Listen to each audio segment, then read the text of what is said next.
What's up, everybody? This is Coach Allie with Powerhouse Pageantry, bringing you this week's episode of the Powerhouse Podcast. I am beyond excited to be on with you guys this week. We have exciting announcements coming down the pipeline for Powerhouse Pageantry, and I get to tease up just one of those products by talking about Pageant Organization 101 this week. If you know me at all, you know that I love organization. I love for everything to be black and white, for everything to have a place, a color, a system, a method of organization. And that's what we're going to talk about today. So let's get started. Well, what's up, everybody? This is Allie with Powerhouse Pageantry, bringing you this week's episode of the Powerhouse Podcast. And I am so excited to talk about this topic. If you guys literally know me at all, I know I just said this, but if you know me, you know that I am Miss Organization Queen. I love when everything has its own place, it makes sense, everyone's on the same page, we have clear communication, and that really comes from having a system that works, that is trusted, that you can work well. It's not just a system that worked for somebody else, but it's something that you know that you can utilize in your own life and fits with your time commitments, your busy schedule, your pageant prep routines, and really your timelines, how fast you want to go. So that's what we're going to talk about today. I'm going to give you some tips and tricks and a few keys. And I encourage you, if you're listening to this, unless you're like driving your car or doing something where you can't write it down, I encourage you to take notes, write down something that you learned from this podcast and see if you can incorporate it into your pageant prep, because I guarantee you at least one of these things you could be doing a better job of. I think back of my time as I was prepping for Miss Nebraska or even prepping for Miss America, and I really wish I had someone sit down with me and look at my systems, because they were a little chaotic at times because of my busyness, and my stress in my life kind of got out of hand and it really affected my systems. So that's the first part of this, is accountability. Regardless of the pageant that you're in, you're going to need accountability along the way to help you organize all of the stressful things that come up along the journey and all of the tasks that you have to get done before you step on that stage. I guess you don't have to get them done, but if you don't get all of them done, you probably won't be as prepared as you need to be or you wanted to be. And I know that that is a goal that you want to set in your life, and you want to meet that goal with high expectations. So how do we get there? We set the bar high, but we create a plan and a methodology and an accountability system to get ourselves there. So that's step one. It's accountability. Maybe that is saying to your sister or your mom or your boyfriend or your best friend or whomever is your main support system in your life, saying, hey, I have this goal. And here is the organizational system that I'm thinking about doing and using. Can you hold me accountable? Can we talk about what that looks like? I know that I work really well. This is me talking like third party. I know I work really well when I have words of affirmation, or I know I work really well with little rewards. So if I do XYZ in my week, then I will allow myself to do this or have this or be present and go to this. Those small rewards entice really good behaviors, but having an accountability system really emphasizes the right things, because you have somebody, tapping you on the shoulder and saying, hey, are you done with this yet? How are you doing on this? Do you need my support? What do you need from me? How can I help? And that support system right from the get-go is so, so, so important. Number two, in your Pageant Organization 101, that's what I'm calling this podcast today, is dates and timelines. Again, before we can even talk about the structure of what works or what's even in that, we have to know when and where our goals are. And that comes from identifying your dates and timelines. So a couple examples of this are knowing when your local pageant dates are, or the several local pageant dates that you want to try for. Because as we all know, there's many examples of great women, great pageant title holders that did not win their very first competition on their first try. So it's always good to have a backup plan when it comes to competing for locals. Now, obviously, if you're competing for a pageant system that only does state, this is not pertaining to you. But if you're in a system like Miss America where you have to win a local before you can compete at state, it's really important to list out the times and dates of the local so you can see what works with your schedule, what your timelines you can create from there, what you have the capacity and the space for in your life, and go from there. Then secondly would be identifying the state pageant date, because this might be a duh, but if you can't attend the state pageant date or all of the dates in the week, then you probably can't do that pageant. And some people don't think through that. I had an example of a girl who literally won a local title in my system. And then we find out like 6 weeks before the state competition, hey, I actually can't compete because of my job and XYZ, all of these excuses. And our board was like, hey, you committed to this, and that was part of what you signed for being a local title holder. And long story short, it didn't end up working out. But that's why I bring this up, because it has happened time and time again, and I've seen it in multiple systems where girls just want the shiny crown, they want the sash, they want maybe the job, but they don't understand the commitment and the next steps after the fact. So that's why dates and timelines are such a huge point, because you have to think through. You can't just think, oh, let's do this random thing this weekend, but you have to plan ahead, sometimes months in advance, to your future commitments and whether or not you have the capacity or the space and the time and the willpower to do that. Other options here are orientation. Again, in your state, sometimes it is required. Most of the time it's required. And if you can't make those orientation dates, you are not making a good first impression on the directors or the board. And that's something you need to make sure that you have the capacity and the space and the scheduling wiggle room to be able to incorporate into your life. And then finally, this might seem silly, but it's nationals. I have seen where someone wins a state title and then they release the nationals date and it is a conflict with their schedule. And that's a real bummer. But again, when you're talking about organization, you have to think, what's the best case scenario here? What's the worst case scenario? What are all the dates potentially that I could have committed when I'm starting this process? That helps you create a perfect plan.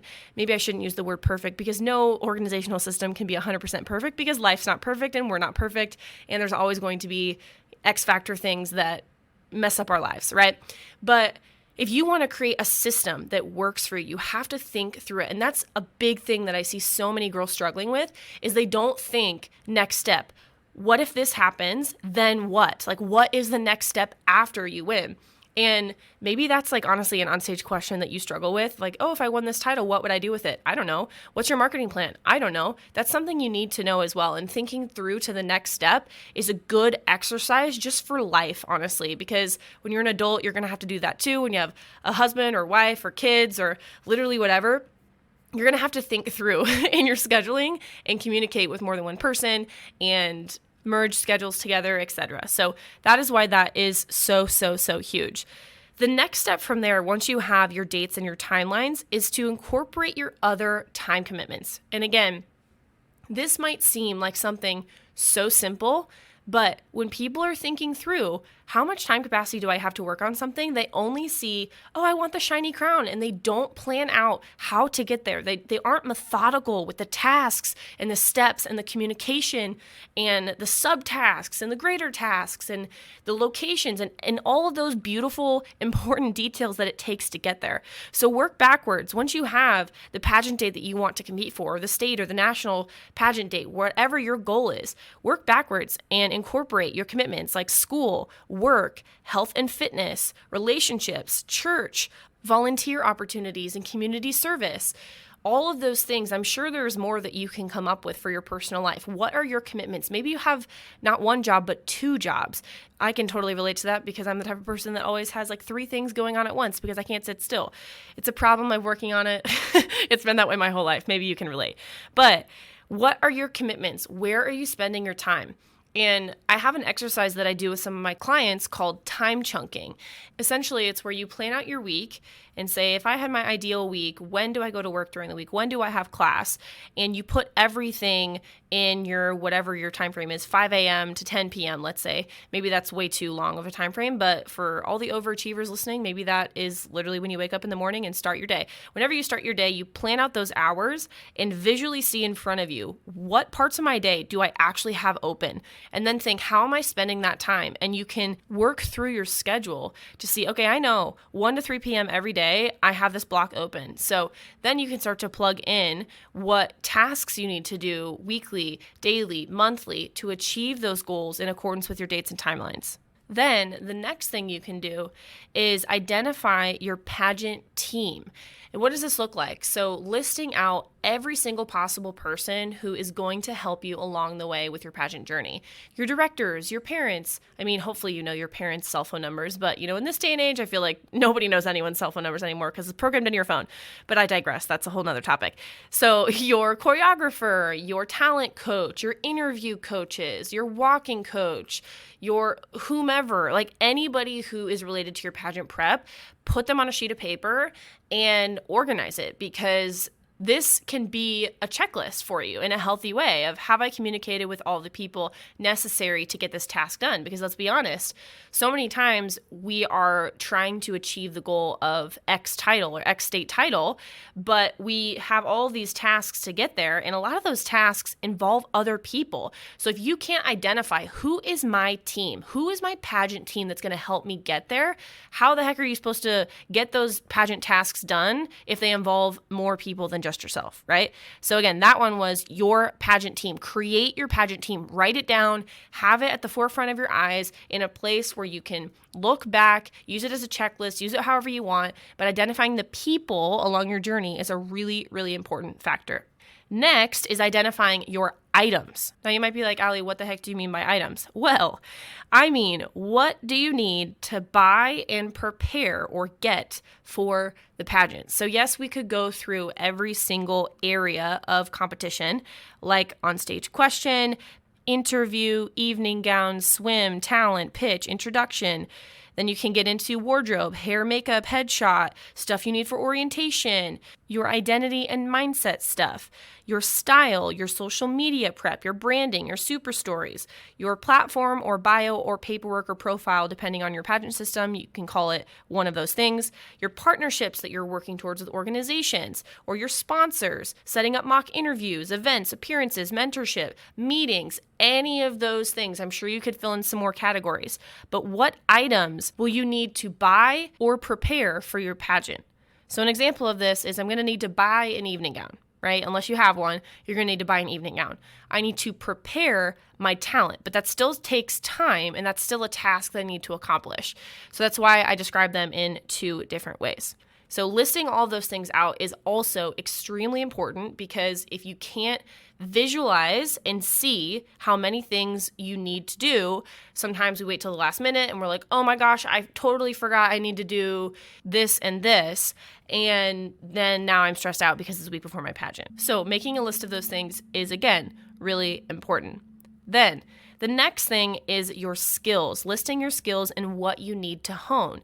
Now, this might bleed into the item section a little bit, only in the realm of like talent, if you need to really boost your skills. An item would be like practicing talent. Your skill would be like, if I need to practice, I'm just thinking of a dancer, like pirouettes. I'm not a dancer, so dancers listening to this, feel free to laugh. But like a singer, you could do your vocal runs, or vocal exercises would be enhancing your skill or getting better at something or practicing. So in this section, it's essentially what skills you need to hone to feel prepared and be ready for your pageant. Then next could be your passions and your storyline. So do you have the right stories to prepare for your interview? So many times we just talk off the cuff and we're like, oh, show your personality, or, be this put together Barbie doll or a robot. No, like, yes, you need to be put together. Yes, you need to be authentic, but you can also craft your stories by life experiences. So maybe you need to plan more volunteer opportunities. Maybe you need to really dive into the why behind your passion and spend time and schedule that out in your day to really work on that. Because as we say at Powerhouse, the pageant is won in interview. And if you're not spending time on that, that should be a very, very top priority when you're talking about pageant organization. The last section is also, are you doing a daily or weekly reflection? I literally hate journaling, guys. So for me to say that this is important is saying something first and foremost. So I don't know why I hate journaling. I just do. I feel like if anybody else is out there and like me, please let me know, or DM me on Instagram if you're listening to this. But when I would journal growing up, or people would tell me to journal, I would be like, I ate toast for breakfast, went to school, went to basketball, slept. Like that would be my journaling. That's not what I'm talking about. So I'm talking about getting into your emotions, assessing your task list, talking more about how productive you were. How did that make you feel? Did you accomplish your goals? Why did you not accomplish your goals if you didn't? Do you need to delegate tasks to next week? Do you need to communicate with somebody else to accomplish that task or defer them to somebody else? Those are really important questions to incorporate in a daily reflection or a weekly reflection if you're not doing that already, because it helps you keep a pulse on where you are at in your plan of pageant prep. Other things that you could include in that daily or weekly reflection is like a health reflection. How am I doing spiritually, physically, mentally, emotionally, relationally, financially? Did I spend things on my pageant prep? Am I keeping a budget for my pageant expenses, or am I kind of just paying as I go and not really paying attention to it? Those are things that you can track and you can pay attention to. And the more you are specific about these different categories, for me and my personality, and honestly, even if you are like a 7 and you're like, woo, I'm down for a party and I can't organize anything and I constantly live in the future, this is a calming mechanism, because when you can see the details in front of you, you see a plan, you can also look back at that reflection and see, wow, I have accomplished all of that in the last 4 weeks or the last week. Like, go me. Yes, it's a confidence booster, and that affirmation can literally be read because the checklist or your own personal words are right in front of you. All right, as I bring this to a close, I have some good news for everybody listening. So I know that Megan and I have talked about this a million times, but when we were preparing for Miss America and Megan preparing for Miss USA, like there really wasn't something that existed that fulfilled our needs for everything that we've been talking about this week. And so we are so excited to announce that in a couple of weeks, we will be launching a product that really tracks everything that we've talked about on this podcast today. And we are so excited for everybody to get their hands on it and for you guys to start using it. I'm not going to go into too much detail here, but let me tell you that if you are interested in a resource like this, let us know. You're going to start seeing ads for this on our social media, so feel free to click those links and learn more about the planner. You can see it visually. We'd love to answer any questions you have about it, but really the heart behind this is we wanted to create a resource for you guys that fulfilled a need.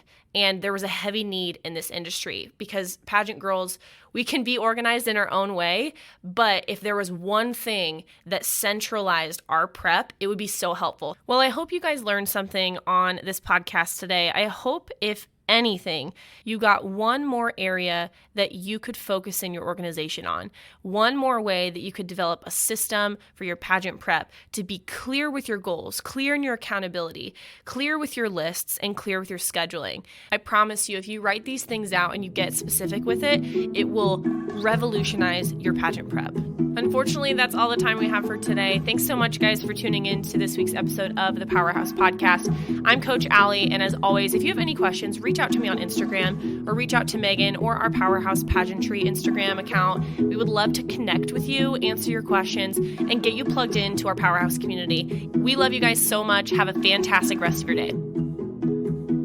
Hey guys, Coach Megan here, and thank you so much for listening to this episode of the Powerhouse Podcast. We're so honored to have you wherever you are, near or far away from the great metropolis of Omaha, Nebraska, where we are from. We are so proud to be your virtual coaches. If you could just share this with a friend that you feel like needs to hear this today, give us a 5-star review if you haven't already, and click that link below in our show notes. We promise we are the nicest people. We are the nicest people, we promise, and we'd love to meet you, and we'd love to figure out if you're a good fit for our programs or make a suggestion for a different coach, different consultant, different person that's a professional in their field that can help you. The reason why we do it this way, actually, because a lot of people ask, is because we want to help you practice the elements of being a great title holder from the very beginning. And one of those things is vulnerability. One of those things is being a self-starter. One of those things is being able to reach out and cold email, cold call, cold DM somebody that you don't know because of the potential opportunity on the other side of things. When I was Miss Nebraska and Miss Nebraska USA, just letting y'all know that's how you get media, that's how you get appearances, that's how you get sponsors, is being willing to put yourself out there. And so we want to help you practice that from the very beginning, learn more about you, and discover if we can help you, and we'll point you in the right direction for one of our services, programs, and the right coach for you. Otherwise, we will absolutely make a best suggestion for you in a different direction, because at the end of the day, we're not territorial about needing to coach every person in the world. We just want you to find your right fit so that you can make your dreams come true and unlock the winner within you. Anyways, just wanted to encourage you guys in that today. Again, leave us a review, DM us on Instagram at any of our handles, and with that, we'll see you guys next week.